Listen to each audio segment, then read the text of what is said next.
Certainly, it was my responsibility to make sure that the board policies were adhered to. I know I can use my experience for my district good. That's why I'm running. What should you expect from me? Number one, fiscal integrity. I will be that person who will make sure that our dollars are spent wisely for the benefit of our students. I know every code in the budget because I built school budgets, including that of Uniondale at one time.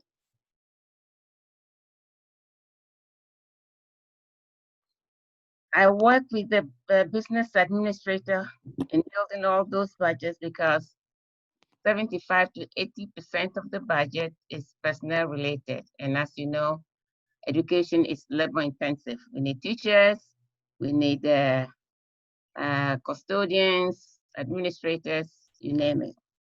So 75 to 80% of the budget is personnel related, meaning that I was intimately involved in the budget building.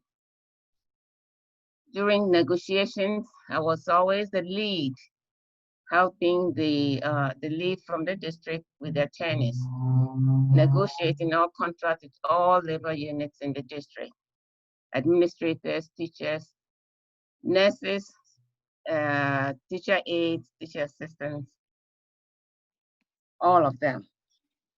And with those experiences, if I'm on the board, I can help steer the discussion.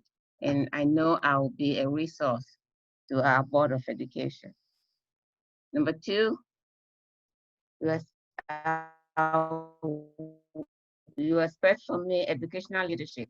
Educational success of all children begin with good teachers. Research shows that 80% of student success depends on the adult that is guiding that student. I will fight for excellent teachers for our kids. It will be my mission to make sure that the administration hires those individuals who have vested interest in our children. I will be a champion for all students. Students who are technically inclined, if we don't have the programs in the district, make sure that they go to our BOSI schools.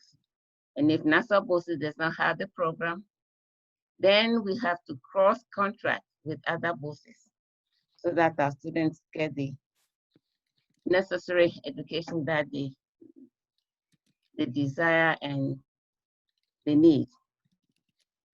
Most importantly, when our educators come to the board and they are talking their language in codes, and you know, education has so many codes like FTE, APPR, DASA, and so forth, I will understand what they are talking about, and I'll be able to ask the right questions. Number three, transparency. To be transparent, you must always tell the truth. The truth can sometimes be hard to swallow, but people always appreciate candor, and together we'll deal with the situation. You can always count on me to tell you the truth. And finally, effectiveness. When I'm elected, I'll be an effective and contributing board member from day one. This is very important, especially during these difficult times.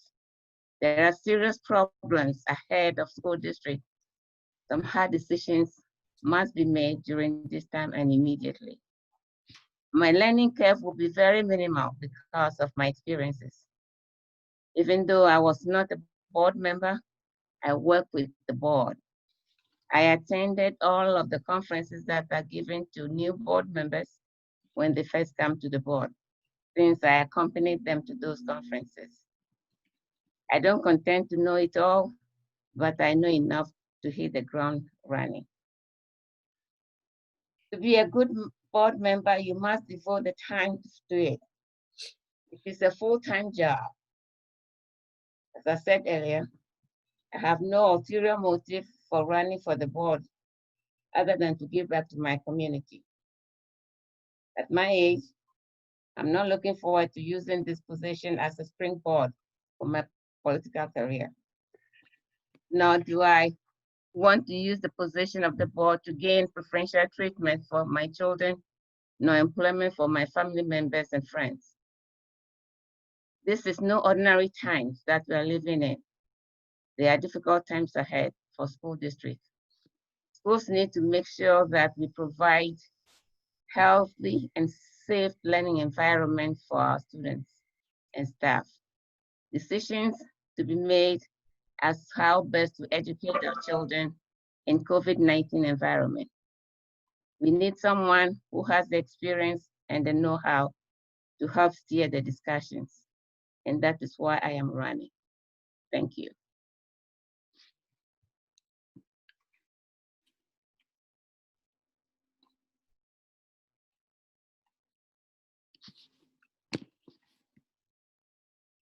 Thank you. Now we would like to hear from Mr. Chris Moses.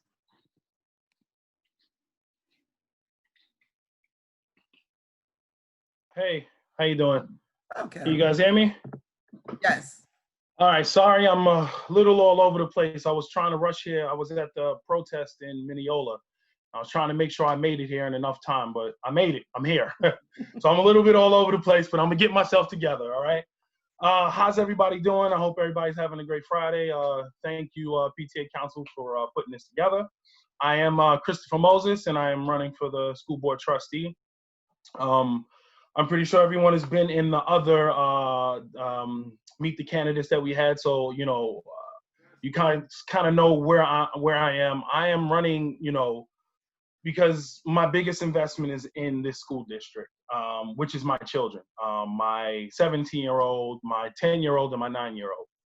So I'm not going anywhere. You know, I bought my house close, bought my house here in in Hempstead, but Uniondale School District, because I am a product of the Uniondale School District, and I think it's amazing. And I see that there's issues, deficiencies, and things that we need to fix. And I would be wrong if I didn't try to do something to help that. And this is the reason why I'm here. One thing that I see, which I've very vocal about, is the hiring practices of Uniondale, and the fact that, you know, we don't have a lot of, you know, Hispanic and, you know, Black teachers. That's a problem to me.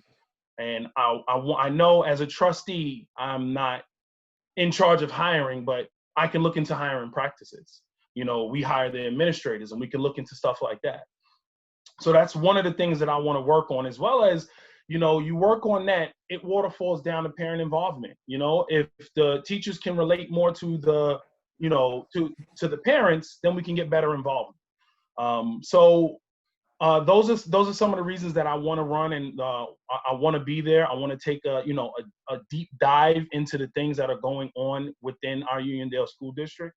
And like I said, my biggest investments are here. So anything that I do is with my children, which is your children, in mind. Okay? Thank you. Thank you, Mr. Moses.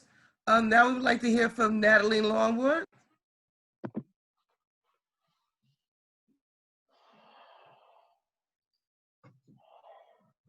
Hi. Hello. I'm sorry for my tardiness. I'm actually leaving the march right now in Mineola. My name is Natalie Longsworth, and the reason that I'm requesting that people vote for me with respect to the Uniondale School Board trustee position is my platform is three-pronged. ACT, access, collaboration, and transparency. Access to increase access to supports within our school district. And what do I mean by that? We have a significant amount of resources within our school district available to our students, especially our students who are the most vulnerable. Speaking about our students who are fall into the category of special education, and they are not tapping into the maximum potential of these resources, and I believe that they should have access to that. Collaboration. Collaboration with respect to all of our stakeholders within the community. All of our stakeholders, including our parents, our teachers, our local civics, our students. It's important, even parents who do not have students within the district, their voice matters. Advocating for our children matters. So I'm committed to providing collaboration with our local stakeholders. Transparency. With respect to transparency, I am committed to providing transparency to our residents with respect to all the resources that we have. We have a significant amount of money. We have budgets that are being passed in the millions of dollars. And everyone wants to know exactly where all of this money is going, line by line. So I am absolutely committed to providing this information and letting the residents see for themselves where this money is being spent. Again, my platform is ACT. Access, collaboration, and transparency. And that is why I believe that I would be the proper person to be elected into the position of Uniondale School Board Trustee. Thank you. Thank you, Ms. Longsworth. We're going to start with the questions. First, I'd like to acknowledge our Board of Ed President and the Board of Ed being on our site tonight, along with Ms. Rhonda Taylor. Thank you for joining us. The questions. Ms. Jackson, you also have Mr. Epstein as well. Oh, hi, Mr. Epstein. How are you? The questions are going to be asked of each one of the candidates, and you'll have 2 minutes each to answer those questions. The questions were sent to me prior by email, and if we have questions that we don't address with these questions, you can put them in the chat and we will ask those questions also. We're going to start again alphabetical order, and our first question will be, how do you plan to collaborate with the existing 4 board members to strengthen your collective voice in the district? Dr. Bediako?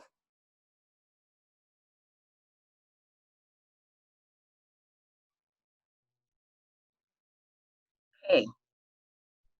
We have some fine people on the board, and unfortunately, Mr. Georges is leaving. I'll be remiss if I don't say thank you for his long service on the board. So, Mr. Yes. Georges, thank you. An individual is not the board, it's the collective working of all the 5 members that make the board. So it is imperative that you all work together. We don't have to agree on everything, but even in our disagreement, you have to respect each other and know each other's position and make a constructive decision to benefit our children. That is the most important job that a board member has. Keep the children first. If we do that, we'll be fine. Thank you. Ms. Longworth?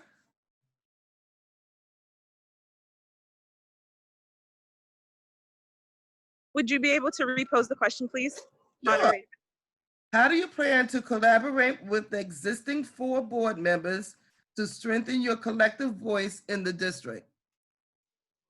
So with respect to collaboration, I mean, essentially the biggest component is talking to the 4 current board members, finding out what their issues are, what their concerns are, what their strengths are, what they've been able to put into place, what obstacles that they've been facing during their time on the board, and how we would be able to come up with new initiatives collectively to be able to traverse some of these obstacles. Coming into the board, my intention is not to subject anyone to any type of negative comments, any type of admonishments with respect to the way that they've done their job. It's to come in and provide a different perspective. And that is how I would be able to collaborate with the 4 board members. Thank you. And Mr. Moses?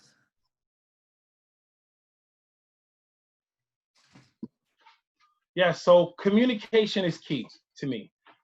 Communication, if we can get together and, share our ideas. And I think one thing that we need to understand is that all of the opinions are not going to be agreed on. That's one thing that we're going to have to get past as we go on, that, we're not going to agree on everything, but we still could come to, together as a collective and figure out what is best for our children. What are we going to do?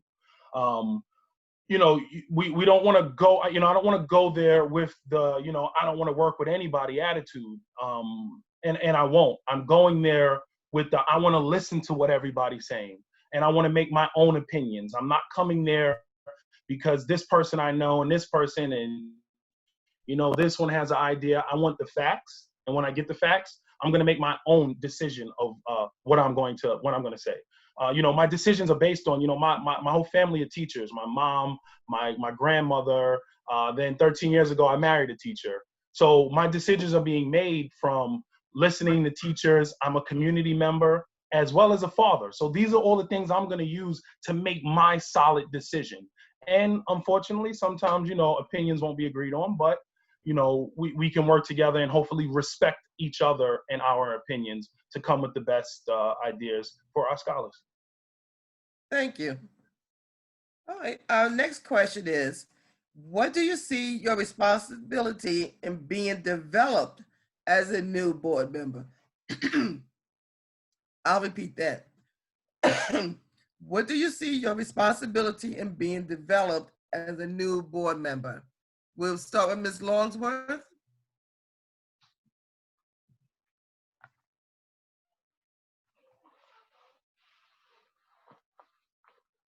I don't quite understand the question. How do I anticipate that I'm going to be developed as a new board member? Is that what you mean? You're coming in as a new person. Mm-hmm. So with respect to development, I think that the first order of business is that I need to sit down and have a conversation with my fellow board members just to get a sense of what the expectations are, what their expectations are for a new partner that's coming in to the board. That's one. Number two, I need to sit down and know what all of the rules and regulations are with respect to my position on the board. And that includes mandatory state training, additional development as it relates to, the resources that have been provided by the Board of Trustees current members, and even collaborating with current or trustee members that are leaving, and be able to garner a piece of their knowledge in order to be able to develop myself, not necessarily have that information that's provided to create what my mindset will be, but to have a history of what has occurred, because I will not know where I'm going to be able to go unless I know what has occurred in the past. Thank you. Thank you. Mr. Moses? Yes. So I think first, to work on that is going to develop myself is the trainings. I know that they will provide training and other things like that, as well as talking with them, the board members and, board members that are leaving, like Mr. George's, and hopefully he'll keep his lines of communication open to talk to him. But I think one of the main things is the reason why I'm here, the community. That's who I want to hear from. I want to hear what the issues are, what their problems are as parents, what the community members are having, these issues. That's what I want to start working on. Hear all of that, write all of that down, and then start figuring out my plan of what I want to do and how I'm going to develop and how I'm going to make those things happen. It starts there with the reason why I'm here is the community. So that is something that I definitely, want to look at when I get there. Thank you. Dr. Bediako? I agree with most of the things that my fellow candidates have said. The training for the new board members is critical. Nassau County has school board members training for new people also. That is very critical that we all attend. The members of the board, the other 4 members will be a critical resource for new board member, and the retiring board member and the retired board members like Dr. Mangums and Dr. Smith. They are all resources that people can use to develop themselves.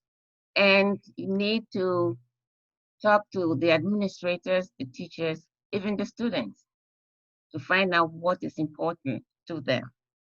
And all those will help you develop and bring what is important to the community to the table for all the 5 board members to start working on to build a better community. Thank you.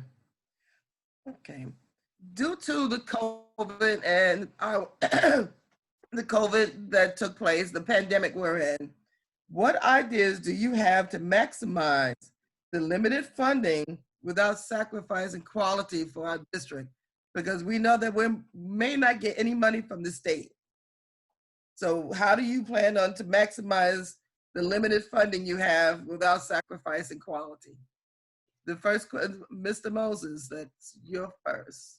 Yes. So I think the first thing is we can use things like this, like Zoom. There's so many free things that are out there. We just got to go look for it. We got to use it. There's so many things out there that we can use to help our students. You know, after we vet them, make sure that they're good, we can start using those things. This is a great platform that we can use.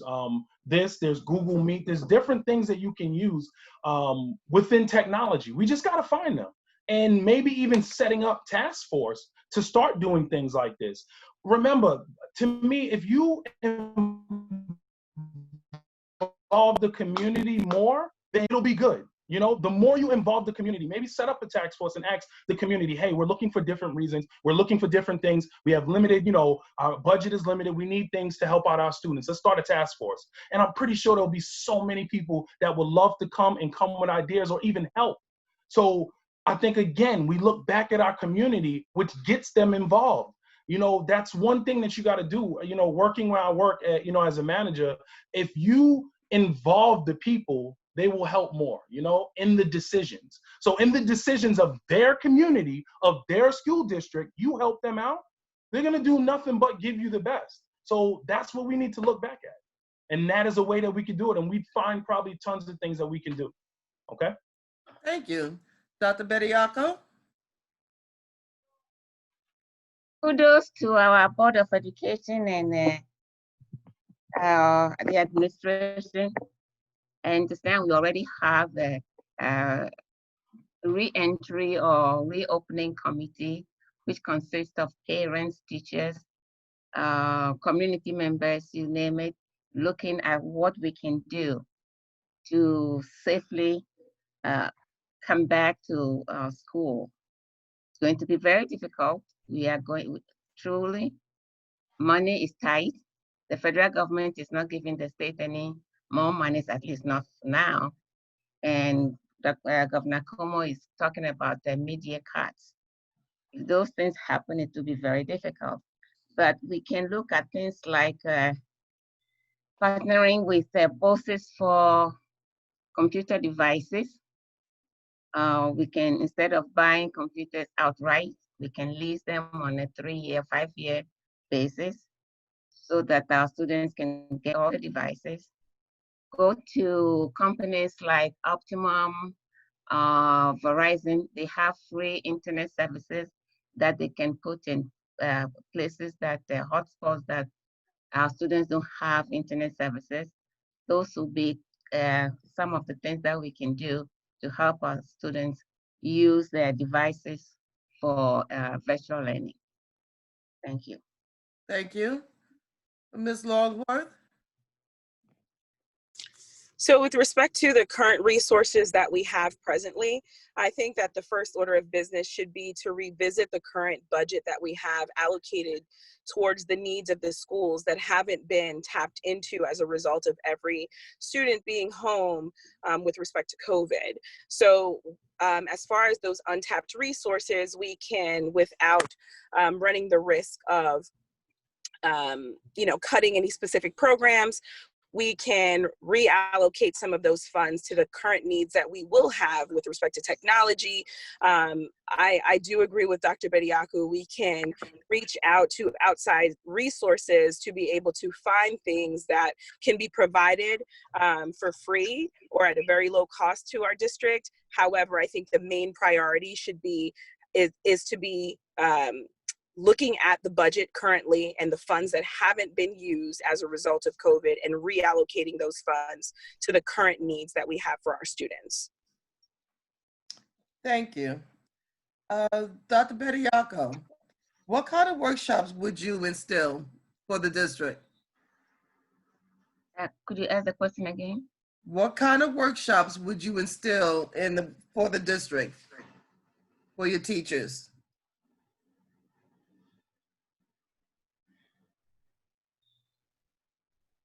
Sitting where I am, I don't know what the teachers might need at this present time.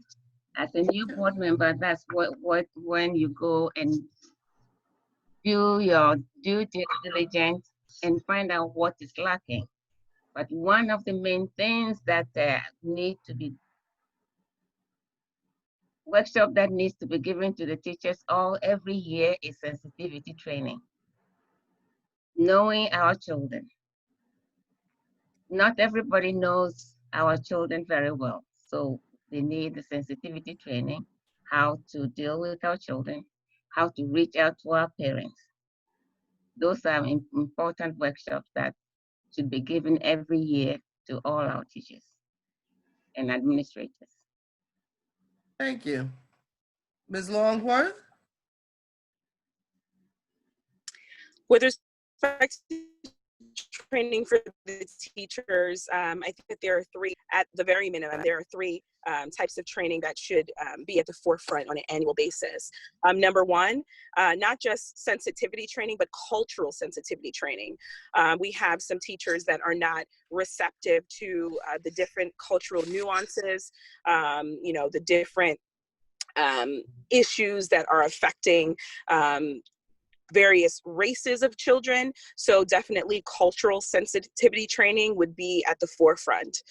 Number two, another type of training would be an educational, it needs to be some type of educational refreshment or refresher course that can bring the teachers up to snuff as far as new technology, new ways of implementing old education and kind of breaking it down into bits and pieces for our new generation of students.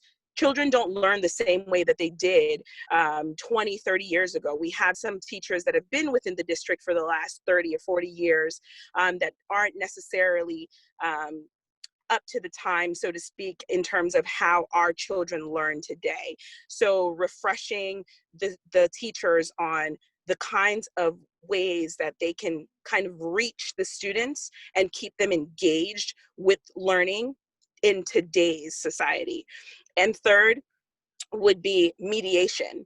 So a lot of the job of a teacher is not only to educate our children in the academic sense, but also to educate our children in the social emotional components, how to interact with their peers, how to interact with adults, how to interact with others within society.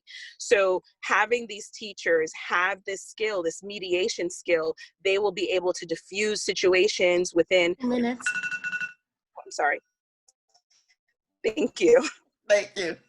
Mr. Moses? Yes. So first, and hear me out when I say this, customer service training. And I say this because I work in a hospital, and one thing that they give to nurses and they give to healthcare workers is customer service training.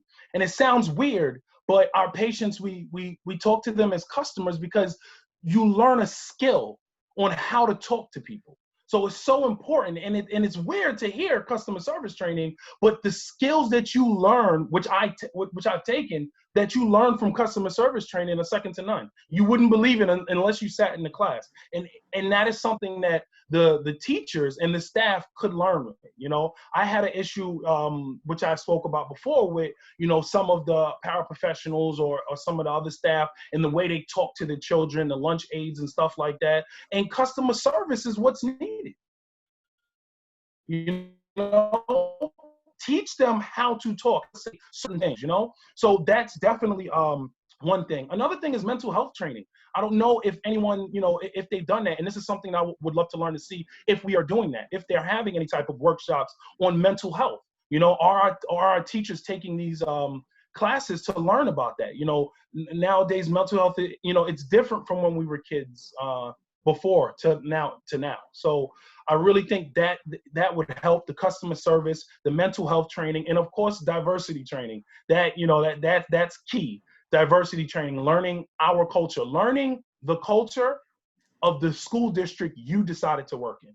You decided to work here. So if you're gonna come here, you learn what the children are. You learn their culture. That's just the way it should be. And it's not even the way it should be, it's the way we need to demand it to be. So that's how I feel. Sorry.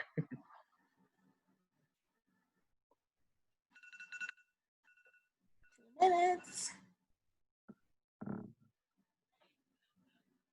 Can't hear you. Can't hear her, Donna.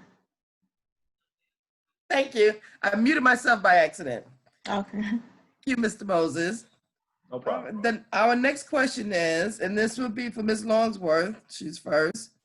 What are your plans for student safety within the Uniondale district to prevent bullying, vandalism, student fights, and student shootings?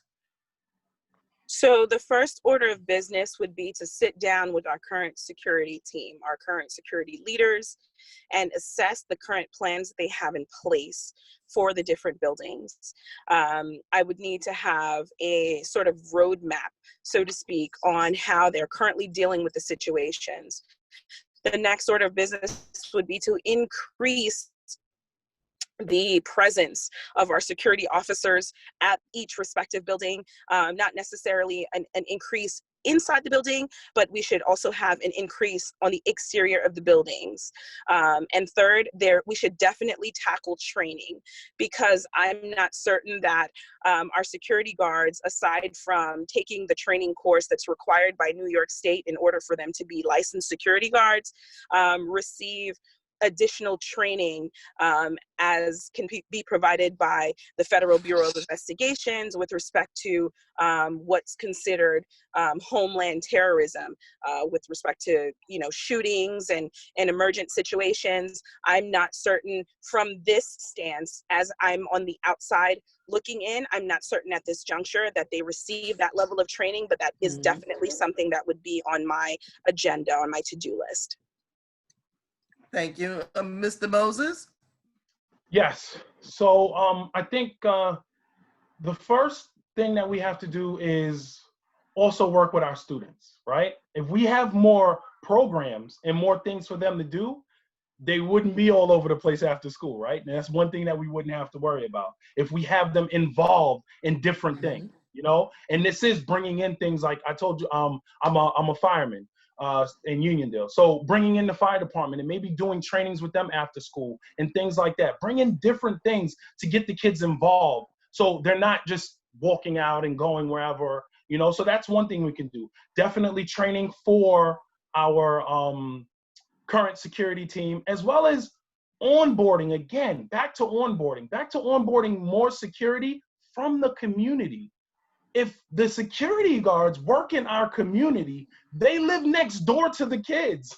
They're going to respect them a lot more. If you know them, and I've spoke about this before, there's a guy named Kevin Hicks that we lost in the security, and we lost him to the charter school because we didn't want to bring him on. He was per diem forever, and we didn't bring him on as full time. And he is a staple in this community, a fireman. He has been in this community his whole life, and the kids respect him. Why would we lose that? This is what we want. We want our community here. So that would be one thing that I would definitely suggest or try to, make sure they do. Look into our community and see if we can get them to come in and work with us here. You live here, come here and come be security here. You know the children know you, and this can help us out. Thank you. Dr. Bediako? You repeat the question, please. Sure. What are your plans for student safety within the Uniondale district to prevent bullying, vandalism, student fights, and school shootings?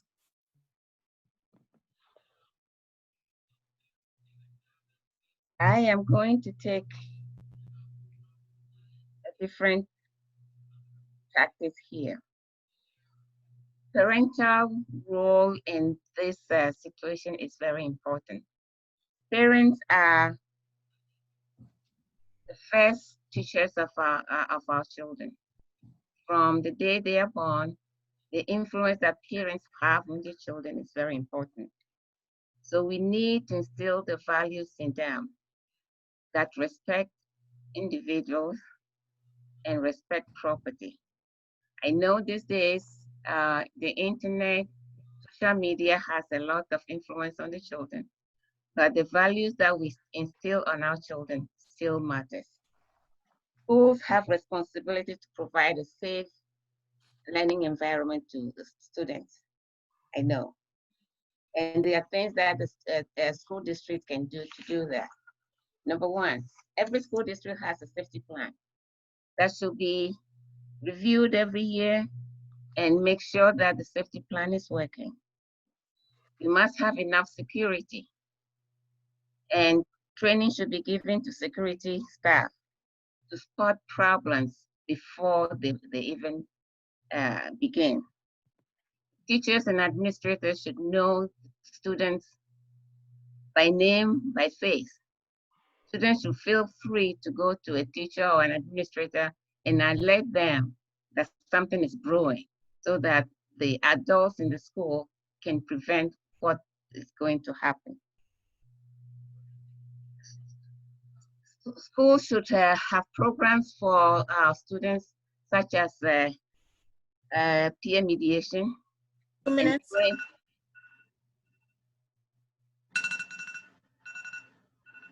Thank you. Mhm. Our next question is, what measures are you going to take to make sure that the funds given to the district are being used properly? And can you name 3 places you will invest more within the, invest that time, money within the Uniondale School District? Person, that question's for you, Mr. Moses. Okay, so first is we got to know what's going on with the money, right? We need to dive into and see where this money is going. One thing that I'm actually want to ask myself is we had got a grant or something in the amount of like $200,000. Where did that money go? You know, I have tons of parents asking me that. And I'm like, I don't know either. These are the things that we need to work on. That transparency. Well, what was being done with this money? What is going to be done with this money? Is there a plan for it? So doing that plan. Things that I would want to invest in is art programs. You know, our art program, I think, is something that we really need to work on with in our school district.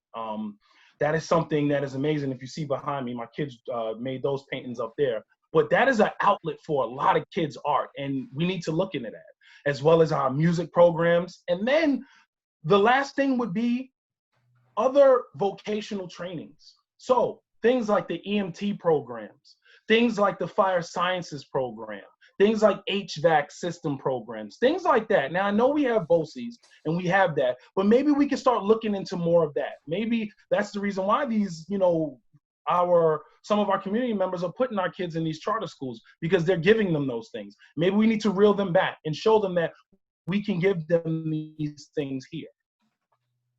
Thank you, Mr. Moses. I'm sorry, I need to hear the question again. Okay. What measures are you going to take to make sure that the funds given to the district are being used properly? And can you name 3 places you invest more within the Uniondale School District?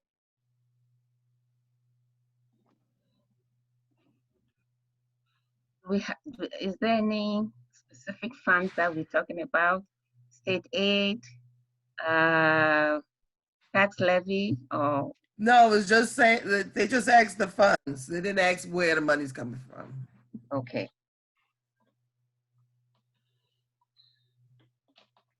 School districts have rules and regulations as to how to spend funds. And funds are not just spent because they have the funds, no. We have the budget. And as I said, 80% of the budget is mostly for personnel. And there's nothing we can do about those. Now we have the resurgence of charter schools. So some of the monies are going to the charter school. The school district itself has very little discretionary money.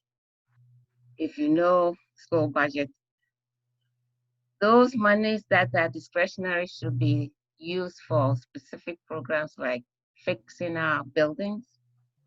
Infrastructure is very important. Making sure that all the health and safety things are taken care of. And new programs, new initiatives should be looked at if we have the monies. Thank you. Thank you. Ms. Longsworth? With respect to how I would ensure that what measures would take in order to ensure that the funds are being used properly, that would just be a matter of reviewing the budget, ensuring that everything that our finance team is saying is being paid or where the monies are going is actually going to what they're saying it's going to. And with respect to funds and 3 places that I would invest more, number one, it would be in curriculum. So currently, we have students that are learning remotely from home as a result of the pandemic, and based on everything that's going on and the information that we've received from our experts on the subject matter, there will be another resurgence of the pandemic. Thus, I don't deem it necessary at this time to invest in actual brick and mortar buildings when for the foreseeable future, artists will learning from home. So one of the places where I would reinvest or reallocate these funds would be in modern technology, providing the students with devices and putting monies into programs that can actually provide them with a level of education that is equivalent to, if not better than what they were receiving when they were physically present in school. Secondly, another place where I would invest monies is for cleanliness, health and safety. At the time that we are going to be transitioning back into the schools, we need to have a plan in place with respect to high touch areas, students touching desks, touching doors, providing masks, gloves, hand sanitizer to our students, and ensuring compliance with respect to safety. Sorry. Thank you. Our next question. If you're elected, what is the top action that you feel will improve your school community? Dr. Bediako. If elected, What is the top action that you feel would improve your school community?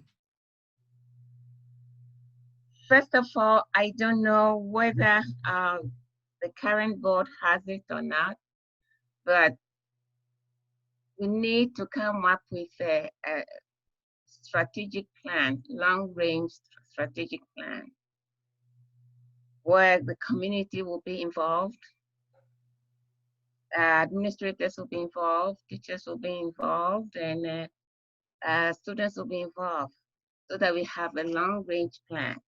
Then we have the short-range plan, and we have the goals to achieving those goals. And it will be the board's duty to monitor how these goals are being implemented and evaluate the effectiveness of the plans. Thank you. Ms. Lawsworth? Could you please repeat the question?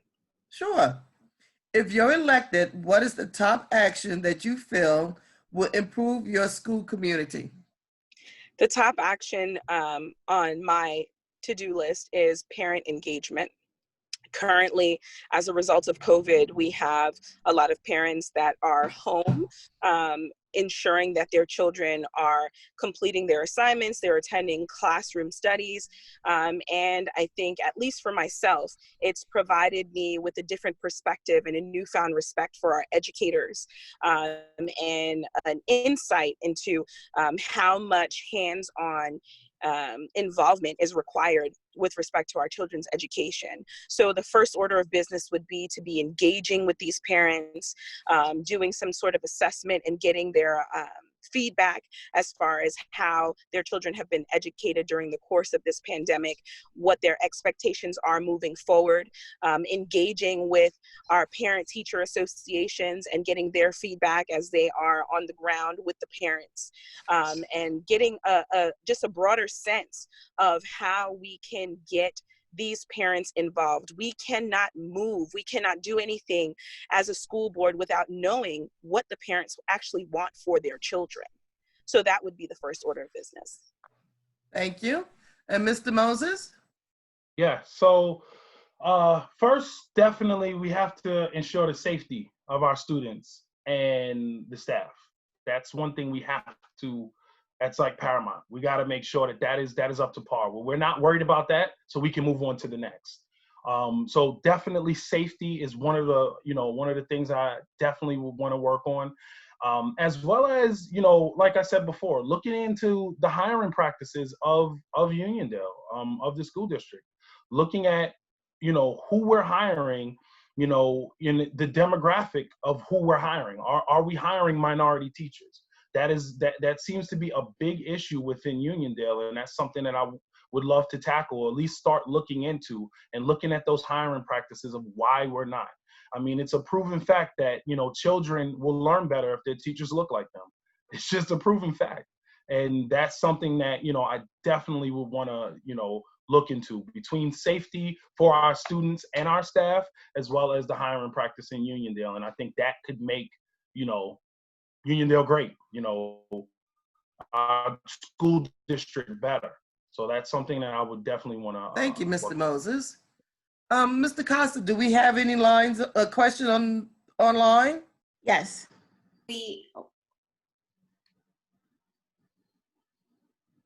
Okay, could you read them? And that would be for Ms. Longworth, the first one. It started at the top. It's quite a few questions. Would you want me to read them out? Yes, thank you. No problem. Okay, so the first question that we actually received was, will funds be set aside for the services Dr. Bediako promises? I know you said it was from Ms. Longsworth, but that was the first question that we received. Okay, so we have the promises that Dr. Bediako made. Offered. Will funds be set aside for the services that Dr. Bediako promises? Okay. Ms. Longsworth, you want to answer that? Dr. Bediako. Well, everybody has to answer the same question, so. I'll try to the best of my ability. As far as services or action items that Dr. Bediako has suggested, the first thing that I can say is that one person can't stand alone as far as making a decision or rendering a decision on what we will have within our school district, or what will be allocated towards a budget. So the first thing that I would do would be sit down and discuss with board members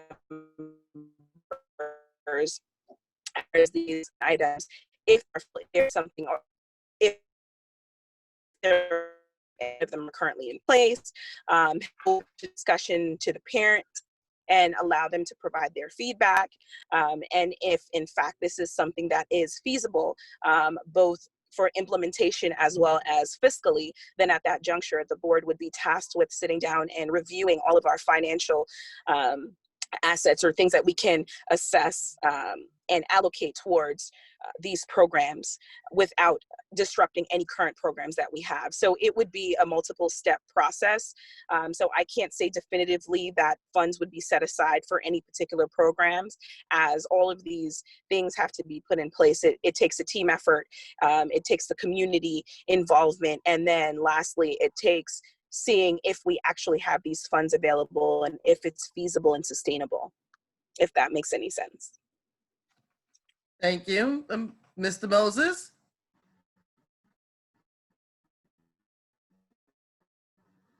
Yes, sorry about that. I was muted. No problem. So, first, I would have, if I do get there, we'd have to see what is actually going on. I don't want to make a promise of something if we can allocate funds or not. I would have to see what is going on and also see what is in place. We may have something that is in place already that's not being used. So I would have to see what's going on, as well as talk with the current board now, because I'm pretty sure they would know, and talk with them and see what we can do. But it's great to entertain the ideas from the community and whatever issues that they have. So I would definitely say that we would have to, look at it. I don't want to, make a promise and say that we can allocate funds to anything until I see what funds and see what we're allocating. Thank you. And Dr. Bediako? I don't know what I have promised that we are allocating funds for in the first place. I don't know what the person is referring to. But as an individual, I can never promise to do anything by myself. One board member is not a board. You have to have 3 votes to do anything. With limited funds, we have to allocate funds for things according to priority. So that would be the job of the board to do. So we can't promise that I would allocate the fund for any particular program without the board. Thank you. Is there another question? Yes, so I will just quickly read a comment and then there is a few more questions. The first comment is, we have plenty of Black teachers. We don't have many Hispanic. And then the question is, could the candidates summarize their background that relates to working on the school board?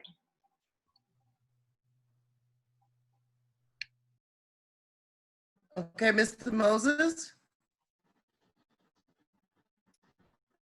Okay, so I started with the PTA at Grand Avenue. I was like the legislative chair. That was just like my beginnings of starting with the PTA. I always said that I wanted to join the PTA. My father, when I was a child, PTA president. So, being there, seeing that was amazing. And then, when I got my chance, I decided that that's what I wanted to do. So I joined as a legislative chair. Then I moved up to secretary, vice president, and then I became president. So that was my beginnings of starting with the school system, and I learned a lot. And I would like to say that is something, if a parent was to ask me, well, where can I start? It is at the PTA. Because that's where you learn everything. I didn't know about these forums that I'm in right now. I didn't know any of this stuff until I joined the PTA. That's when I started to learn. So parents will ask, what can I do? Join the PTA. You can start with doing little things here and events here. Then you learn about things like this, and you can keep going and keep moving. So that is where I started from, is from the PTA. Thank you. Ms. Longsworth? So I want to start off by saying I would be remiss if I didn't address that with respect to this question.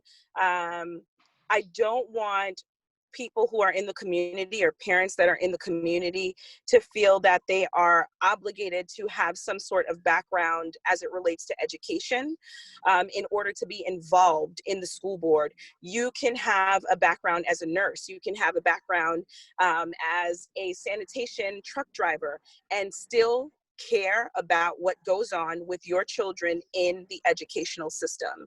That being said, as far as my career is concerned, I do not have any background whatsoever as far as it relates to educational school boards. I have worked for the city for over 15 years, public service. I've been involved in labor and employment relations, mediation, contract negotiation. I've done years of budget review, handling budgets, multi-million-dollar budgets for huge organizations. 501c3s. But again, I will reiterate that my educational or professional background, that is personal to myself, and it shouldn't be a deterrent to any community member wanting to be involved or get involved in what's going on with the school board and the education of the children within this district. Thank you. Thank you. And Dr. Bediako? In my introduction, I explained my background. I've been in education for over 40 years, and for almost 24 years, I've been working with school boards. You might say I was in training. I work with them as an administrator, and I work with them as the district clerk. And I can tell you that I've seen the in and outs of the workings of the board with my experience. I have that extensive experience with the board, and I know I can do the job. Thank you. Do we have any other questions? Yes, so the following question is, to all the candidates, will they protect the Uniondale school border from being divided? Dr. Bediako? Definitely.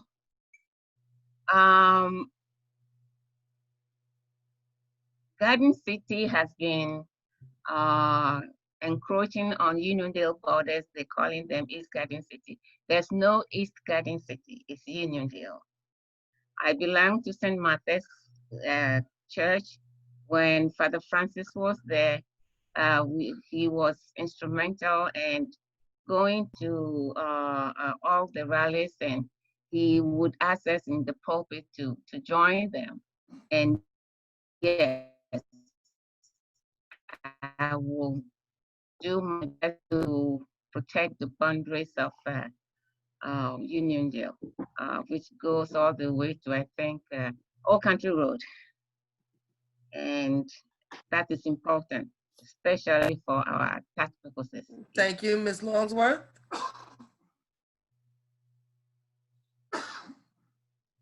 Yes, absolutely. I think the biggest piece for me would be to continue to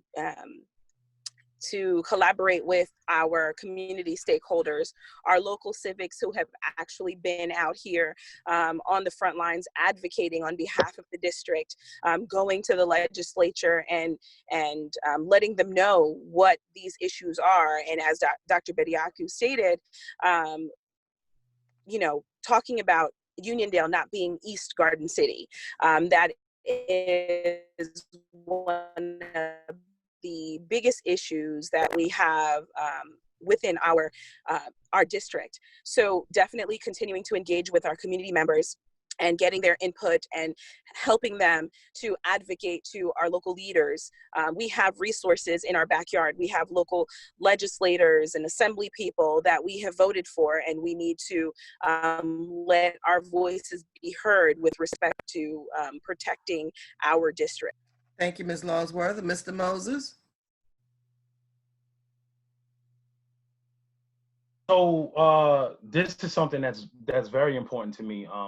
I am a fireman in Uniondale, so I was actually on those front lines when that whole East Garden City thing came out, and we were out there, you know, with our trucks, with our rigs, you know, making sure that they understood, you know, at town hall, you know, making sure that they understood there is no East Garden City. This is Uniondale. And Dr. Bediako, right, all the way up to Old Country Road, you know, parts of, you know, Roosevelt Field is considered, you know, Uniondale. I learned that from being in the fire department and saw how big Uniondale actually is. So I will continue doing what I'm doing now, you know, and having, you know, the community organizations, you know, involved in this. This is where the community comes together. This is when we get that and we go out there and we make sure that, you know, we get everybody together to make sure that they're not trying to take what is ours. But again, like I said, I definitely, you know, will continue doing what I'm doing now. I was on the front lines when that first came out.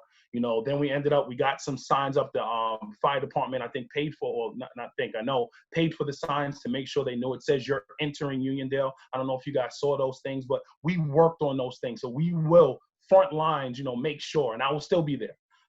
Win or lose, I'm still going to do that. I'm a community member before anything. Win or lose, I'm there. Thank you. We have another question. Did Ms. Bediako? Yeah, she answered. Okay. Next question is, how do you ensure the Board of Education will work together on issues in the district? Ms. Lawsworth?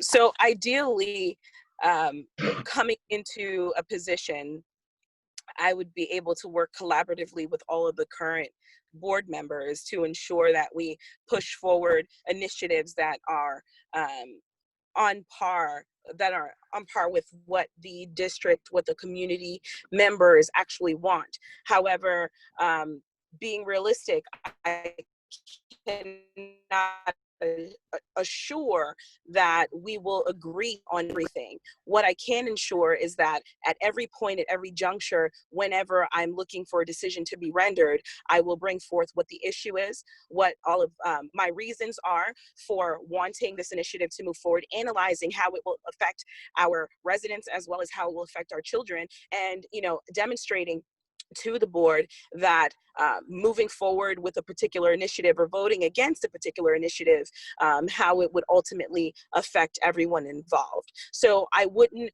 just be rubber stamping anything coming onto the board. I would come to my fellow board members as if I was presenting a case, as if I was standing across from them in a courtroom and advocating for what it is that I'm trying to push forward, coming to them with concrete facts, numbers, and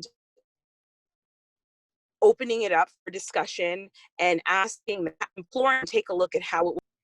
Thank you. Mr. Moses? So with working together, training, teamwork training. I don't know if that is something that is already offered to the board, but that is something that we would have to, look into. Different types of training on teamwork, how we can work together, how we have differences, but we are all together and, we got to make, one decision.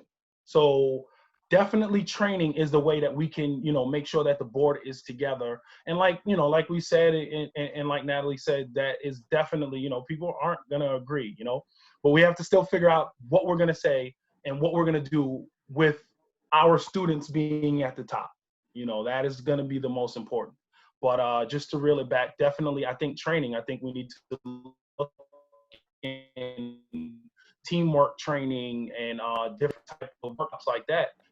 With where we at now, everything is done on Zoom. We can all come together as a board and join team building workshops just so we can, kind of hash certain things out and make sure that we make the correct decision. Thank you. Dr. Bediako? I agree with my fellow candidate. Team building is the very important factor with board members.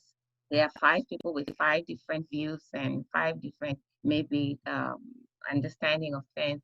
You need to work collaboratively with respect, and we have to respect each other's opinion. We have to have the training, devote the time to come to board retreats so that the experts will tell us how things are done, and we will be working together. But need to understand that we are not working for an individual, we are working for our children and our community, and that should be our focus. But training, and respect. Thank you. Ms. Nix, you have one question and I have another question. That being the end. Okay, because I have a few, so you want me to pick one last one? All right, pick 2 last ones. Okay. Okay. Let's see. How instrumental will you be in implementing an initiative to have at least incoming students assigned to a mentor? That would be for you, Mr. Moses. So that is a great idea. Came from a community member. And I would have to, again, look in to see if we have anything like that in place. I do remember when I was in school that we did have things like that in place. So maybe we just need to look and make sure that that is still being done. That program is still, still running. So that would be something that I think that would be the best if I can get in there and kind of take a look and see if we have that program running and maybe jumpstart it if it hasn't been jumpstarted already. I do remember something like that when I was in school. So maybe that is already there and we just need to jumpstart it and keep going. Dr. Bediako? It's a good idea to have mentors for incoming students. And as Mr. Moses said, those kind of programs do exist where incoming freshmen have a peer-to-peer students to help them navigate the big school that small ones are coming. But if it's not there, we would discuss it with the board members and with the administration to see that if it can be implemented. Thank you. And Ms. Longworth? As far as a mentorship program or mentee program, that is actually a very good idea. Again, as with anything to be implemented within a school district, it would require a conversation with not only the board, but as well as a survey within the community, as opposed to just implementing the program in school and perhaps hiring teachers or assigning teachers to this mentee program. Perhaps we could do some sort of polling of our community. We have so many valuable gems within our community that have been members of the community for a very long time and have a lot to offer. Some of our residents are retired and might want to volunteer their time to providing some guidance to the students within the school district. So again, the very first step would be to have a conversation with the board and then to have a conversation with the community to assess the feasibility and sustainability of this program, because I don't want to implement a program that is not sustainable and that, at some point when the board as it's currently seated moves along and a new board comes in, will they be able to sustain all of the things that we would be implementing currently? Thank you very much. Ms. Nix, how many more questions do you have on that you know of? I would probably say I had about 7 questions left. That's including the ones that just came in about a few seconds ago. Okay, let's ask those questions. And that'll be the last 7 questions. Okay. So Dr. Bediako says that she has over 20 years experience as an educator. With that said, how is it that she can't think of different workshops she would offer to our teachers? I did not say I cannot think of what workshops I will give to our teachers. You don't give workshop for a workshop's sake. You need to first evaluate what the need is, and then you build the workshop around it. That is why I said we cannot just, as somebody from the outside saying, oh, this workshop, I'll give this workshop, I'll give. No, that's not how you do it. You evaluate the situation and find what is lacking, and you train the people accordingly. But I did say that one workshop that is important to give to our teachers every year, even if it's a refresher course, is sensitivity training. And I did say that. Sensitivity for teachers to know our students, to know our community, and to know our culture. Thank you. In the future, if we're asking questions, it has to be to all the candidates, please, not just one individual person. Thank you. Ms. Nix, do you have another question? I do. Besides the pandemic, what is the most serious problem facing Uniondale School District? Okay, Dr. Bediako, you want to start that question? Answer that one? Yes.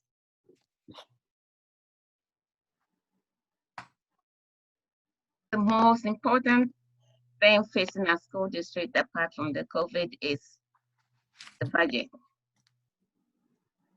We need to maximize our state aid. We need to make sure that we are getting every dollar that is owed to us from the state. We need to make sure our census is correct because the number of students that we report to the state, that's the number of students that the state will pay us for as a state aid. And we need to work with our legislators and make sure that we are getting our fair share of the state aid, and that will alleviate some of the burden on the community. Thank you. Ms. Longsworth? So I believe that there are two major things that are affecting our school district currently aside from COVID. Number one is how our children are processing socially and emotionally. Right now, we are of changes. These children who a couple of months ago were walking through their school building and reporting to their classes status quo are not only experiencing the effects of COVID, but are also experiencing what's happening. I know that we're not immune to what's going on in the world right now. We are in the middle of a change as a human race. So addressing the children's social emotional needs, just asking them, are they okay? How are they dealing with what is going on, what they're hearing is going on outside of their four walls? That is a major, major issue that is facing the school district right now, is making sure that mentally and emotionally that our students are okay.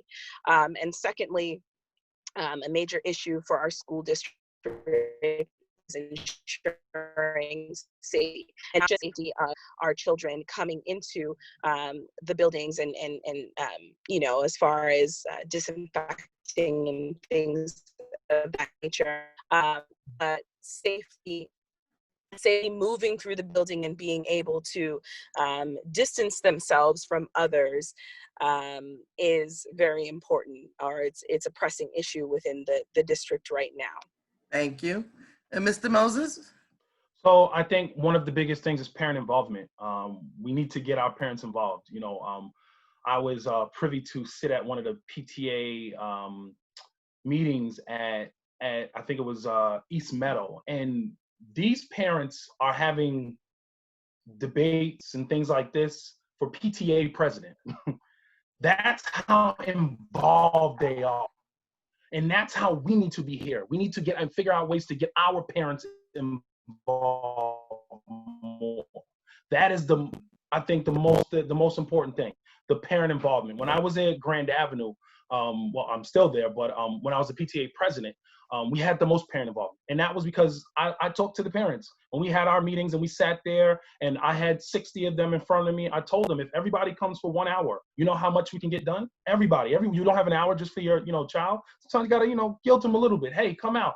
But I got the parent involvement, and then more people wanted to come and more people wanted to help out.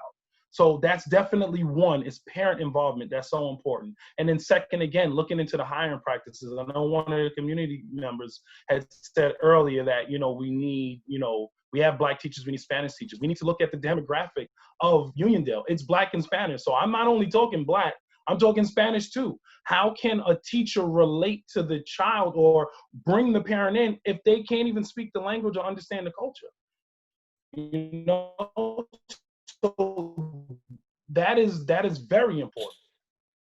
Thank you, Mr. Moses. Ms. Nix? Okay. A lot of our community members, parents, and even some of our faculty do not speak English as their first language. How would you ensure that this demographic within the district not only understands what is going on, but are able to be included in providing their ideas and recommendations? Ms. Longworth? So that's one thing that I've been saying from the beginning, is that parents are not going to be involved if they don't know what's going on. And if we're not speaking their language, then they're definitely not going to be involved. So taking advantage of the resources that we have within our community, and even on our board, we have a member on our board that speaks a different language that can communicate with our board. I speak multiple languages and would be able to communicate with the residents of the district, implementing some sort of program.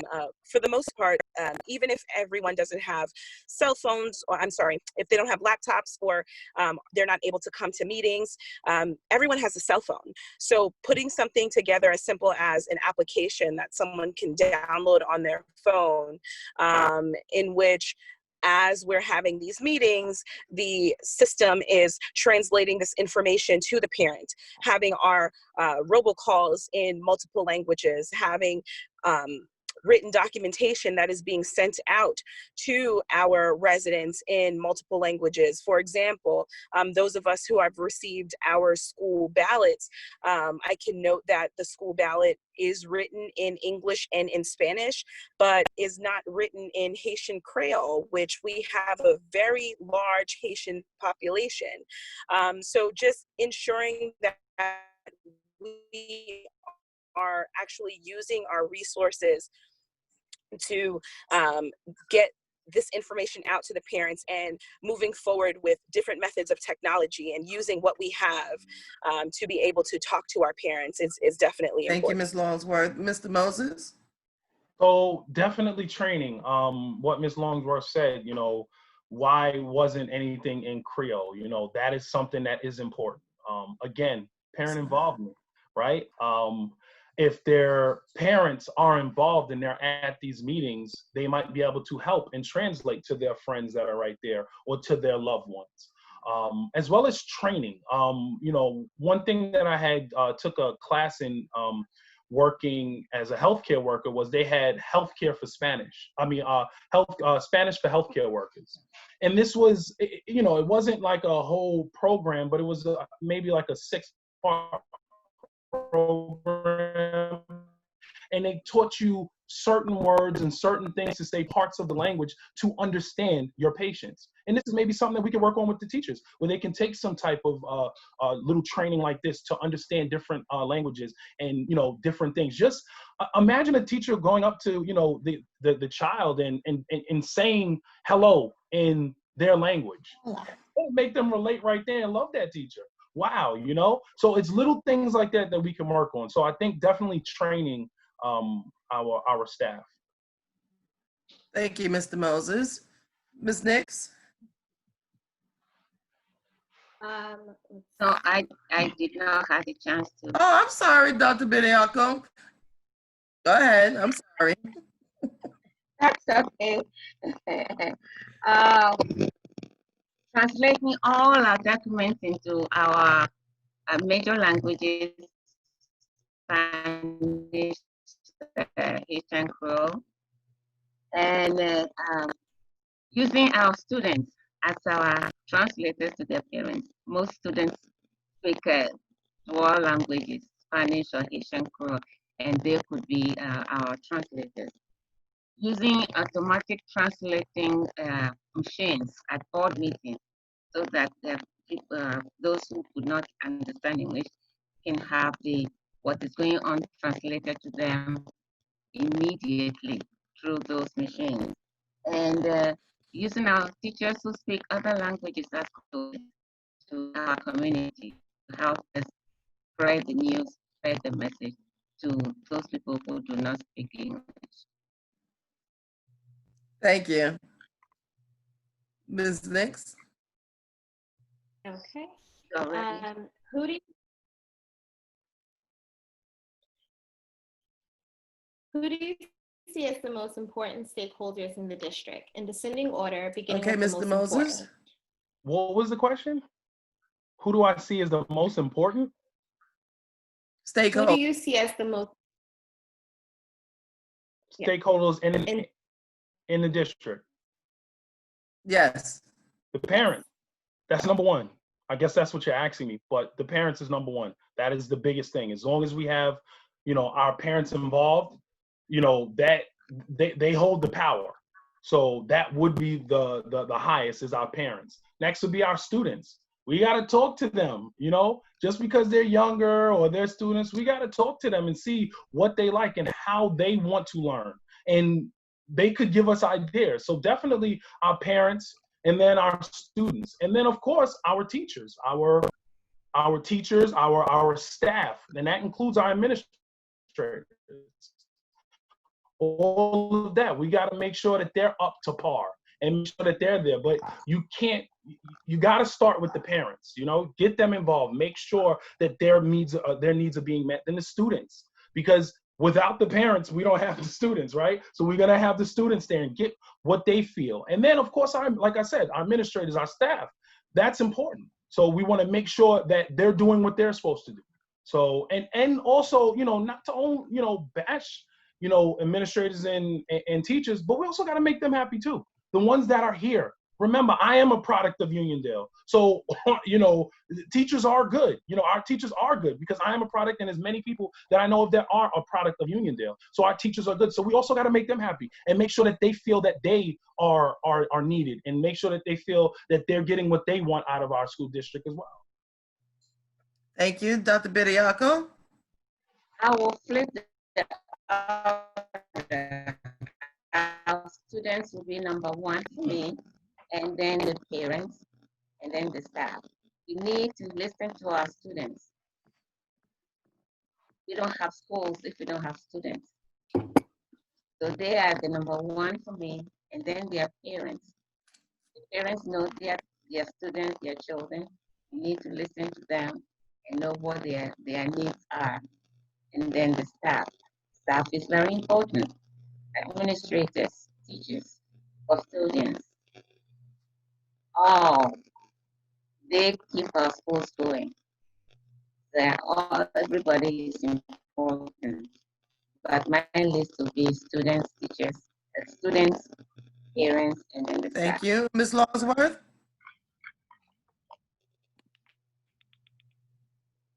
So my perspective is slightly different than that of the other candidates.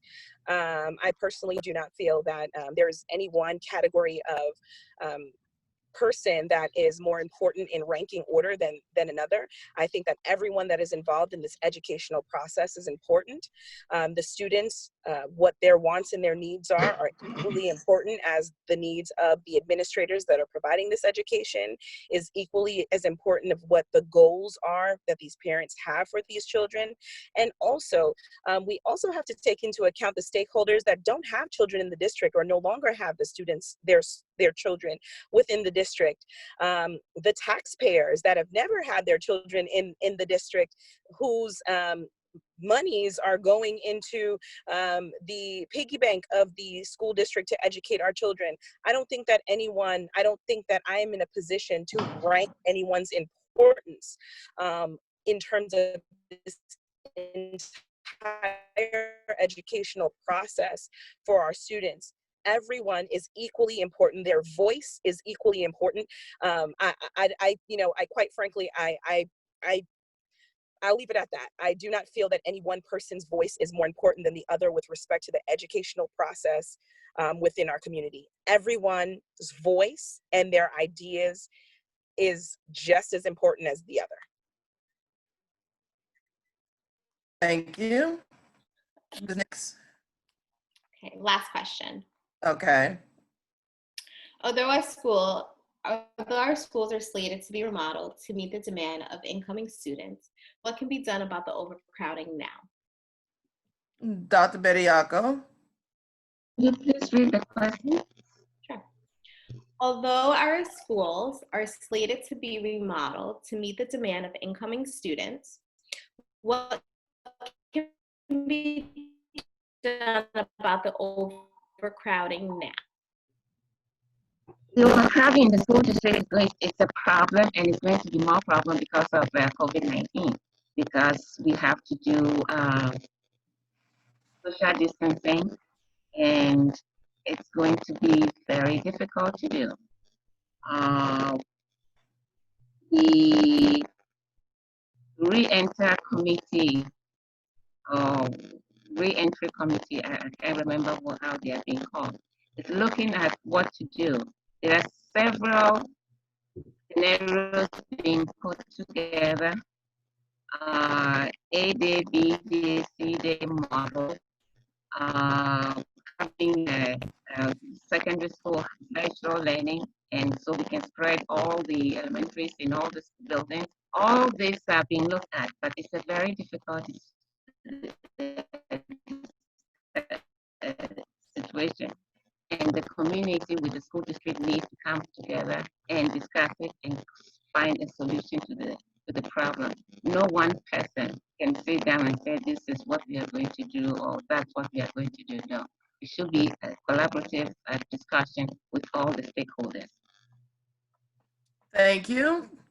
Ms. Longsworth? Could you please repeat the question? Sure.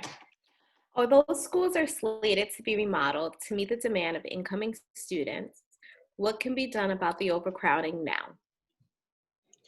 So I think that currently, in this current moment, we are not certain as far as the foreseeable future if our students will be going back into our building settings.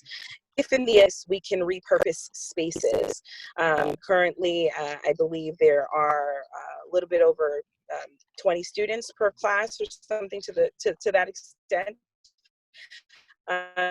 Keeping in mind what regulations there are with respect to social distancing. Go ahead, I'm sorry. Keeping in mind, the requirements for social distancing, we're going to have to repurpose spaces that wouldn't typically be used as a classroom setting.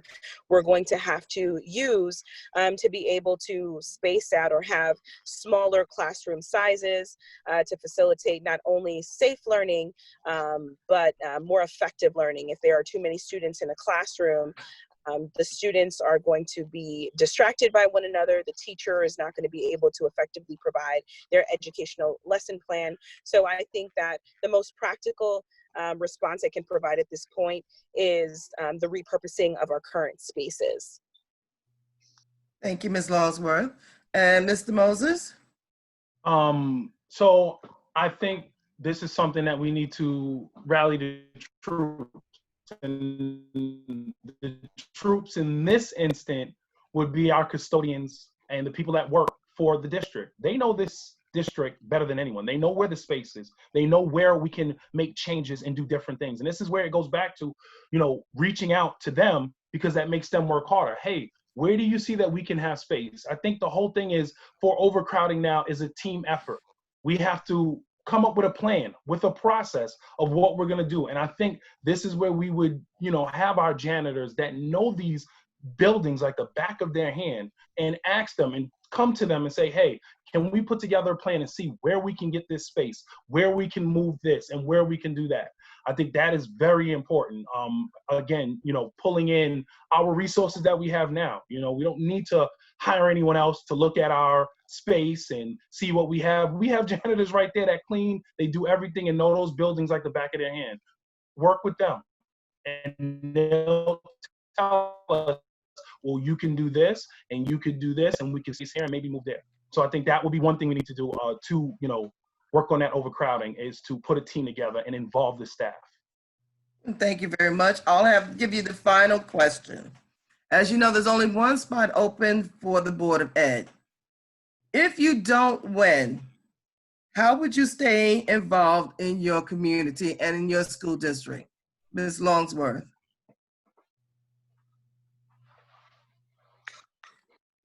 So essentially, this isn't about winning or losing for me. I think that I've made myself, or at least on my social media platforms, availed myself and provided information with respect to all the candidates, regardless of who someone votes for. What is important is that we vote, correct? It is important that it doesn't matter, you know, whose platform you are behind. You just need to vote so that we have adequate representation within our district. I have been involved for a number of years within the district. Prior to even becoming a parent, I was involved in the district. Therefore, my involvement is not going to stop here. I had the desire to become even more heavily involved in the district. Thus why I decided to run for this seat. However, the work doesn't stop with me. I'm going to continue to advocate. I'm going to continue to come to these meetings. I'm going to continue to talk to parents.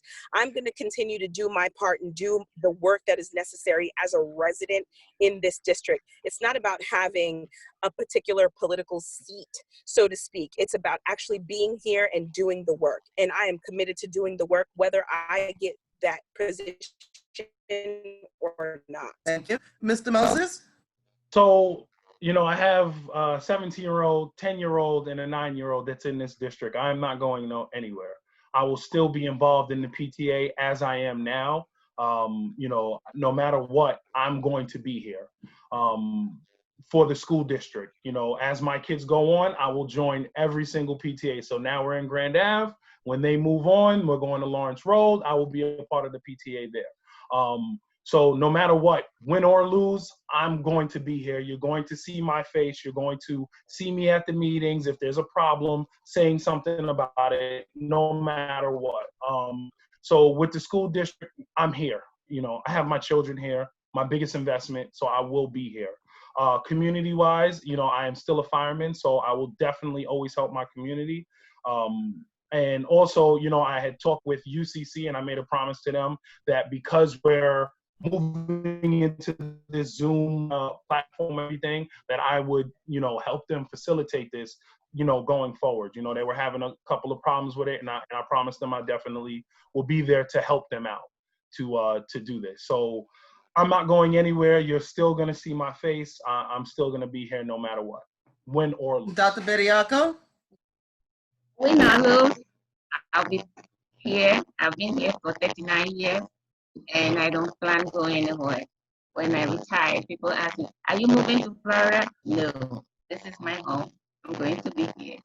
I'm part of St. Martha's Parish, and I usually work with the administration, personnel department in particular, and I'll continue if they have anything that they need me to do, I'll continue doing it. And if anything that the district wants me to do,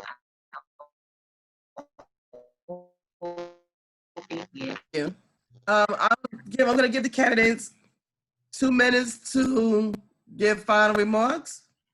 We're going to start with Mr. Moses. Okay, so again, thank you for everything you guys just did, PTA Council, with this to, you know, let the community see who is running. These things like this is so important. You know, letting the community see this to see who they're going to be putting into these type of offices. But again, you know, like I always said, you know, my biggest investment is my children, and they are in this district. So with every thought, with every decision that is made, it will always be made with that in my mind. That my children are here, so I have to do the best. I have to do what I can do for them. So no matter what, that's what you get. That's what you will get with me. I said earlier, you know, I come from a family of teachers.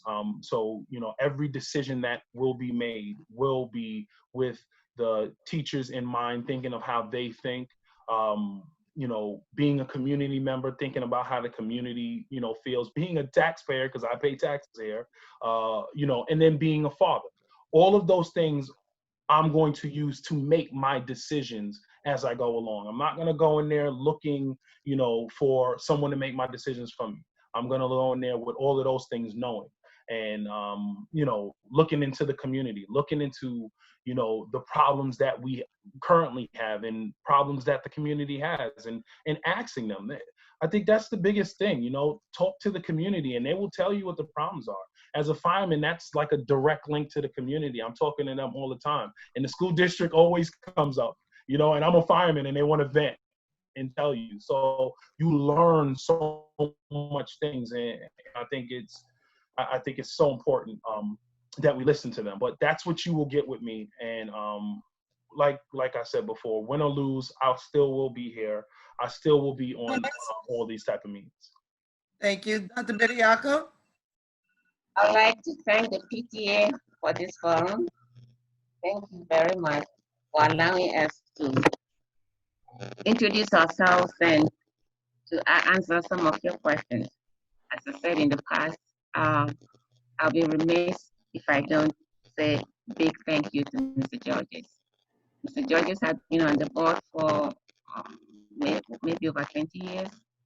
And we, the district, we owe him a great deal of thanks. Mr. Georges, if you are listening, enjoy your retirement. Thank you for all that you've done for our children. If I'm elected, I promise you that I will do my best to uphold the good name of the district, to do everything for our children, and to help make Uniondale one of the top schools. Thank you. Thank you. And Ms. Longsworth?